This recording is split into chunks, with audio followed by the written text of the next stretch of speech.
Assalamu alaikum. Bismillahirrahmanirrahim. Alhamdulillah Rabbil Alameen. Sallallahu ala Sayyidina Muhammad wa ala alihi wa sahbihi ajma'in. Rabbi shrah li sadri wa yassir li amri wahlul 'uqdatam min lisani yafqahu qawli. Assalamu alaikum. And thank you for watching this video where I'm going to present what I believe to be a revolutionary idea. Before I give you the idea, first of all, let me introduce myself if you don't know who I am. My name is Tushar Imdad.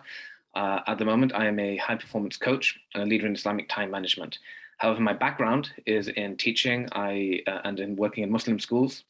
I was involved as an assistant head of two Muslim schools in Leicester. I was also the Islamic Studies Director. I've also been a teacher trainer for AMS, Association of Muslim Schools UK, for several years, one of their leading trainers. And I also ran Madrasa Noor, a madrasa for primary age children for several years in the 2010s. And so, and finally, I have a background in Talib al-Ilm. I've spent about 10 to 20 years studying the sacred knowledges to an intermediate level. But I do believe if, for example, I've led Jummas, if I wanted to be an imam of a masjid, for example, if that was my path, I could have chosen that path. What I want to talk to you here today is about an idea on how to improve Taraweeh Salah. Now, before I go into that, it's important to understand change. And I use the word revolution to kind of to get your attention, but in Islam we have we are permitted to make change, right? So innovation in Islam is called bid'ah, and you might have heard the term. It's a very loaded term. I don't want to go into the details of it, but we know there's two types of innovation. There's good innovation, bid'ah al-hasana, and bid'ah al-dalala, right? Bad innovation or haram innovation. So good innovation comes from the hadith of Prophet ﷺ said the nearest meaning that whoever does something good, he gets a reward for it, and anyone who copies him or does that after him, whoever does something bad, he gets the sin of it, and anyone else who does the sin of it. So there've been so many countless innovations in Islam, from the compiling of the Mus'haf, making it into a book, the printing press. In modern times, if we think about our Masjid, for example, think about the curriculum, right? We used to teach our children certain books, Behest Zawar or Ta'lim al-Haq, and then we innovated, we evolved, and we changed it to like the Tasil series, made it easier, made it better. In Tajweed, the way Tajweed was taught, maybe in the past, and 10 years ago, 20 years ago, wasn't so good. We've innovated and made better Tajweed curriculum, color-coded Tajweed Qurans. The way madrasas, the system of teaching, they used to have belts and used to whip children, and this was wrong, right? And this was the cultural practices creeped in. And now there's much better behavior management strategies on madrasas. Even with mosques, for example, maybe mosques, there's a lot of expenditure on chandeliers and calligraphy, and then mosque committee decided, no, we're going to use that budget and instead raise the salary of our imams or recruit higher qualified, more educated scholars.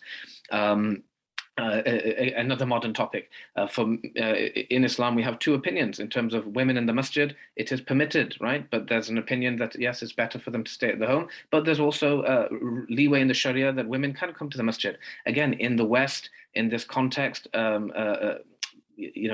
courageous and progressive mosques have decided that we're going to open our doors and let Muslim women attend and have facilities. And this has happened in for example, very traditional mosques, which for decades have never allowed women to come, and just in the last few years this has happened, right? And a final example, talks in many mosques for many years have only been in Urdu bayans.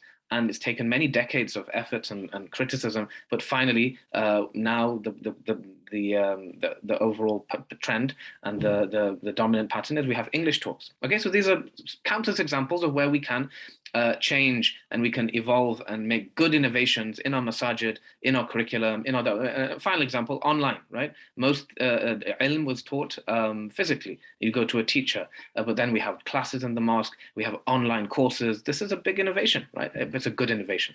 So now Taraweeh. So Taraweeh in the masjid, right? I'm not talking about at home. Taraweeh in the masjid, as we know, is an innovation started by Umar radiallahu anhu. This was not something the Prophet ﷺ instituted. It was something which was a good innovation started by Umar radiallahu anhu and the Sahaba. And there's we all know it's nafal, it's sunnah, it's something which is not obligatory, and so there's leeway, and there's been many different practices over the years, and the scholars, there's a 20 rakat or 8 rakat issue. There's and the way we have it, the predominant structure in the UK right now is that we have 20 rakats or 8 rakats, but the predominant one is where they try to finish the khatam of the Quran in the within the 20 rakats. This is one of the most dominant forms in Leicester and all around the country. And I know in the US and all around the world, this is very common. And even when it's not the khatam, it's recited quite fast. There's 20 rakats. And the issue is to try to kind of finish the Quran within the 30 days of Ramadan. Now, what's the problem with this? Well, I believe there are two competing issues. Number one is the issue of trying to give people a experience of the Quran. We've got 20 rakats or 8 rakats, whatever it is, and we're trying to give them as much Quran as possible. We want them to be exposed and to receive as much Quranic inspiration as possible, number one. But number two, we want to make it easy for people all around the world, not just in the West. The mosque committees and imams are mindful that we want to make it easy for people. And this is the biggest excuse I hear, is that the reason, brother, why it's so fast is that we want it to finish quickly, and we want people to be able to go home to their families and get up for work. I get that completely. And so I think everyone agrees that we want to keep it between 60 to 90 minutes. It needs to be short. Okay. So now, so why is there a problem? The problem which has arisen is that our Taraweeh Salat are very fast, right? They're very, very fast. And to the point where even if the Qiraat's not fast, the ruku or the sajda are very fast, right? So I had an experience just a few days ago when I couldn't even finish my tashahhud and the salam was given. When I was trying to do my, barely done my, my sana, and then they finished the Fatiha, right? It's very fast, okay? And many people, when I did a post about it on Facebook, you can look at my profile on Facebook, I did a video about it, it resonated, it went viral, and I had people from Pakistan complaining about Rocket Taraweeh, friends from Turkey explaining how fast it was there. This is a global phenomenon, right? And I want to remind those of you listening to this, and hopefully there's imams and committee members and those of you responsible, let's think about the purpose of Taraweeh. Why do we want to expose people to more Quran?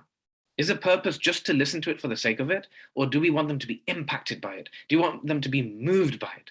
So in order to do that, right, there's two things. One is that we want to be able to recite the Quran in a melodious and a slow manner so that it can impact and we can have khushu. That's one. And number two, ideally, we'd want them to understand the meanings, right? Now, you might be thinking, oh, well, people don't understand Arabic. So this is my solution, two-part solution.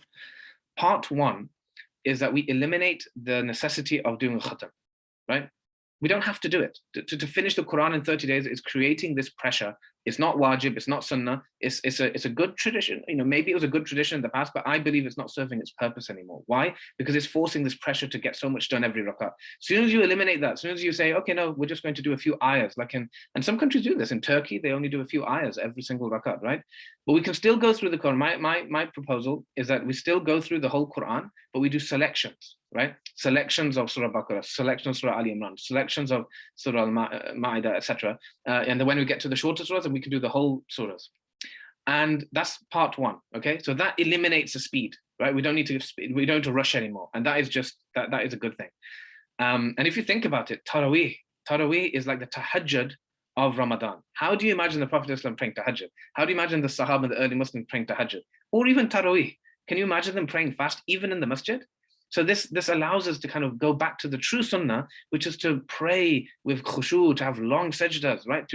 And we need to teach the masses to do this, because hundreds and hundreds and thousands and millions of people are in the mosque. We should give them the best experience possible. The best experience isn't a race to finish the Quran. In fact, that gives a wrong message. So that's the first solution. But we need part two. Part two of my proposal, and this is a more radical part, is that we have a micro tafsir, a micro talk between each 4 rakats. I'm going to give the example for 20 because that's the most common, okay? But you can apply this to 8 rakats as well. So, and now some communities do this, right? But here's a little subtlety, which I think is really important. And many people are doing this wrong. Many people do a talk at the end. They do 4 rakats and a talk at the end, another 4 rakats and a talk at the end. What I'm suggesting is that you do the talk before the 4 rakats, and the talk is a micro tafsir of what's coming up.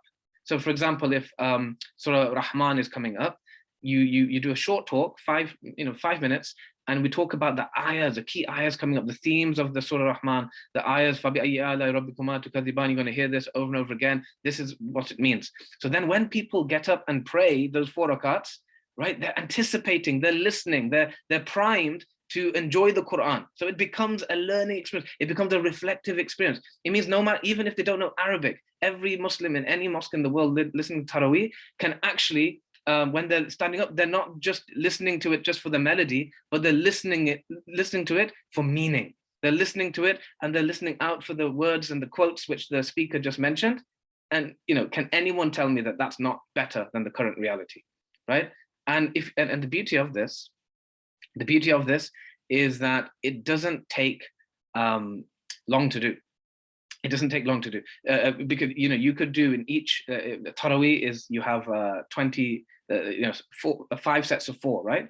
So that means there's 5 opportunities to do a micro tafsir. 5 surahs you could get through. So if you do 5 surahs times 30, 150. Now a little bit less because the longer surahs at the beginning of the Quran, Surah Al-Baqarah, Surah Ali Imran, etc. We might need 2, 3 sets of 4 to get through them, even the micro tafsir. But you can easily finish the whole Quran in Ramadan in this method. So look at the difference. The current reality is we're trying to rush through the Quran in Arabic, but the way we're rushing through it, people are, one, it's compromising the quality of the salah, right? Because it's much faster than it, and it's nowhere near like a tahajjud style slower salah.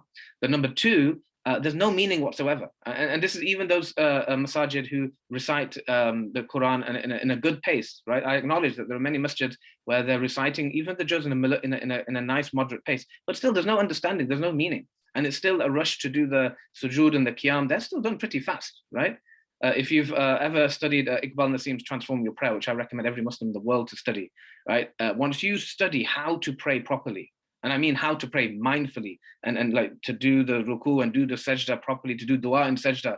All of us want to do, we should have the opportunity to make dua in sajda in Taraweeh, especially in the last 10 nights. If you do that, it takes a bit of time. You cannot do it at the speed which the mosques are doing. And I believe the mosques are encouraging fast salahs by this method. But what I'm proposing is that we don't have to have this speed, right? It's relaxed. We've just got these selections, right? So we know that we can easily finish the whole thing within an hour if you want to, right? Because the rakats are going to be a lot shorter, because we're not standing for long. But imagine the beauty of every single Taraweeh salah you go to, you're going to get through 4 or 5 surahs, right? And within the whole 30 days, you're going to finish the whole Quran. You're going to have a summary, and you're going to pick up every single day new ayahs, the meaning of new ayahs, and also your actual Taraweeh salah is going to come to life. SubhanAllah, I think it's a beautiful thing. And you can implement this now. So those of you listening to it, you could start, you might have a 27th night program. Practice this now. Get your scholars to do it. All you need to do is to prepare. Okay, let's pick which surahs we're going to do for the last for the Taraweeh. Many mosques do this when they finish the khatam in the 27th night and you've got a few days left. What do? They just do selection. They do juz amma. So there's nothing wrong in any scholar listening to this knows I'm telling the truth here. There is nothing stopping us doing it this manner the whole 30 days. We already do it in the last few days once we finish the khatam. But I'm suggesting let's be dynamic and do this for, we can do this tomorrow if you want to, and practice. And all you need to do is the khatib or scholar or any visiting speaker, you just need to prepare. Okay, we're going to do Surah Rahman or Surah Yasin. Let me prepare short. And the way it should be taught, too many times we just talk about the theme, we talk about stories, we make it very long. I think what is more beneficial is that we talk about the ayahs and we emphasize some ayahs in the beginning, in the middle, and the end. I actually created something called Quran Velocity Ramadan last year for this very purpose. If you'd like to get hold of that, let me know, and I'll try to get you access to that. So I've given an example of how to do that already, right? I've already compiled ayahs from the whole Quran. I've already done summaries for every single juz. So this is something which I have as a resource ready, inshallah, if anyone's interested. So so you could start that practice tomorrow, today, these last 10 nights. If you don't want to practice and do that in these next few days, then inshallah plan to do this for next Ramadan. But believe me, I'm a high performance coach, I'm a time management expert, and part of my expertise is helping people get things done. Honestly, if you have the will, if you have the creativity and the niyyah, mosque could institute this today. It doesn't take long to organize, honestly.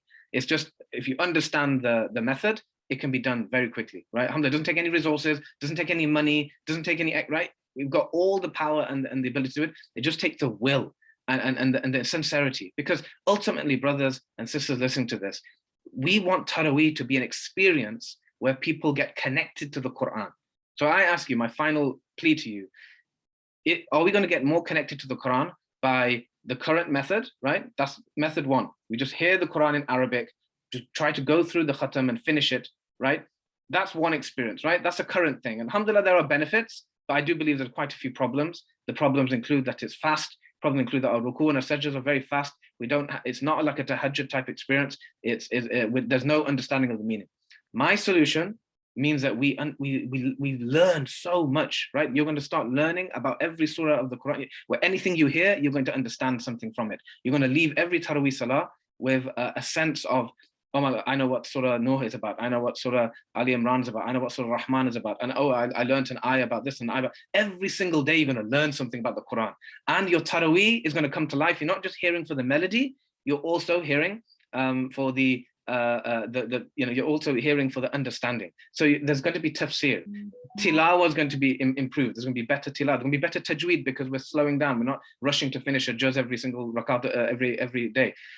Also the tarjuma, the understanding of the translation and the meaning in all aspects. And then finally khushu, right? Your concentration in every part of the salah, ruku, sajda, all these can be elongated now, and to encourage people to reflect more on the tasbih, to do du'as and sajda, etc.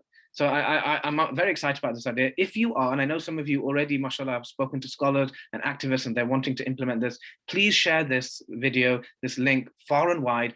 Please bring up the discussion, talk to your elders, talk to the committee members with adab, with respect. One of the problems I'm guilty of is sometimes we get a bit passionate and we can be rude and disrespectful to our teachers. Don't do that. That's not the sunnah. As one of my teachers corrected me recently, that we have to do adab. The Prophet ﷺ wasn't a critical person. So let's try to do this in the spirit of changing for the better, trying to improve our Taraweeh Salah to make the best experience, inshallah. And this could revolutionize Taraweeh wherever it's done. Jazakallah khairan. Assalamu alaikum.